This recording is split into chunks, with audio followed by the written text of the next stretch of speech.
ये कहानी है बुद्धिमानी और सच्चे प्यार की परीक्षा की, जहां गणेश ने अपनी मां की परिक्रमा करके ज्ञान का फल पाया।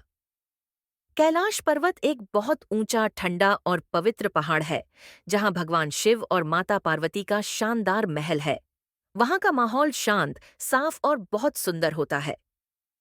एक दिन स्वर्गलोक से चमचमाता एक स्वर्ण आम हाथ में लेकर नारद मुनि कैलाश पर्वत पहुंचे। उनके चेहरे पर मुस्कान थी, आंखों में शरारत।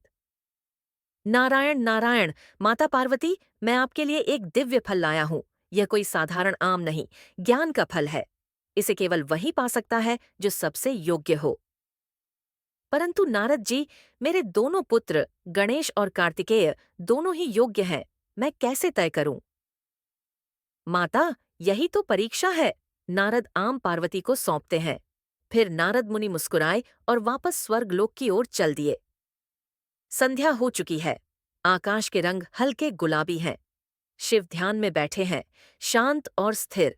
पार्वती धीरे से उनके पास आती है और मुस्कुराते हुए बैठ जाती है। स्वामी, आज नारद मुनि एक विचित्र फल लाए। उन्होंने कहा, यह ज्ञान का फल है, पर केवल एक को मिल सकता है। मैंने सोचा, क्यों न बच्चों की छोटी सी परीक्षा ली जाए। फिर क्या निर्णय लिया देवी? मैंने दोनों बेटों को बुलाया और कहा, जो पूरी दुनिया का सबसे पहले चक्कर लगाकर लौटेगा, वह पाएगा यह आम। जल्दी चलो गणेश, वो स्वर्ण आम कितना चमक रहा है। हाँ कार्तिकेय, माँ ने कहा है कि यह आम बहुत खास है और केवल एक को मिलेगा। देखो, प्यारे गणेश भी दौड़ रहे हैं। दोनों भाई उत्सुकता से आम की ओर बढ़ रहे हैं।